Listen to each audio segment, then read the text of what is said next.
انسان کو خود معلوم ہوتا ہے میں کتنے پانی میں ہوں، کہاں کھڑا ہوں، چاہے وہ لوگوں کی زبانیں بند کر دے گا، دلیل سے، برہان سے، ایکسپلینیشن سے، نیشنلائزیشن سے۔ آپ دلیل کے ساتھ نہیں، یوں نہیں ہے، یوں ہے، میں نے جو کیا تھا تو اس لیے کیا تھا، یوں نہیں کیا تھا، میری نیت نیک تھی۔ آپ نے لوگوں کی زبانیں تو بند کر دی۔ ایک تو یہ کہ اللہ کو دھوکہ نہیں دے سکتے، اللہ کو معلوم ہے کہ تم حقیقت میں کیا، اور تمہارا ضمیر بھی تمہیں بتا دیتا ہے تم جھوٹ بول رہے ہو، جس کا نام گلٹی کانشنس ہے۔ یہ کانشنس جس کی کہ اللہ تعالیٰ نے قرآن مجید میں قسم کھائی ہے، لا اقسم بیوم القیامہ ولا اقسم بالنفس اللوامہ۔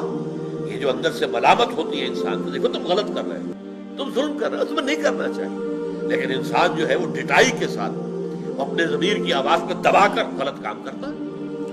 اس اعتبار سے وہ جو عمل وہ اپنے آگے بھیج چکے ہیں، جو کرتوت ان کے جا کے جمع ہو چکے ہیں، جو اللہ تعالیٰ کی الکتاب ووضع الکتاب جیسے سورہ کہف میں کہا گیا، جب وہ اعمال نامہ کوئی جوائنٹ قسم کا کوئی کمپیوٹر ہوگا جس میں ہر انسان کے لیے وہ ایک بس بٹن دبانے کی دیر ہوگی کہ اس کی پکچر سامنے آ جائے گی، پوری زندگی کی تصویر دیکھ لو بھائی، خود دیکھ لو، ایک ایک لفظ جو بولا تھا وہ سامنے۔ آج تو ہمارے لیے یہ چیزیں ماننا بہت آسان ہو گیا۔ آج سے 200 سال پہلے لوگوں کا ماننا وہ کلیتاً ایمان بالغیب تھا، آج تو ہمارے سامنے ہے۔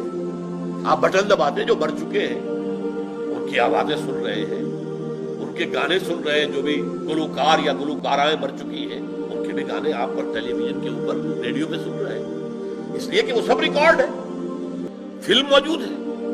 تو ہر انسان کی زندگی کی مکمل فلم، اور جو لفظ بھی ما یلفظ من قول الا لدیہ رقیب عتید، جو لفظ بھی زبان سے نکلا ہے وہ محفوظ ہے، ریکارڈڈ ہے۔ وہ لا کر میدان حشر میں رکھا جائے گا، وہ جوائنٹ کمپیوٹر، بڑا کمپیوٹر، سپر اور سپر سے بھی سپر کمپیوٹر۔ آج کل تو بحث دنیا میں سپر کمپیوٹر کی ہے، جو امریکہ صرف اس کی ٹیکنالوجی اپنے پاس رکھنا چاہتا ہے، کسی اور کو نہیں دینا چاہتا۔ کچھ تھوڑی سی ٹیکنالوجی سپر کمپیوٹر کی اس نے بھارت کو دی ہے، لیکن ہمیں تو آپ پاس بھی پٹکنے نہیں دے گا۔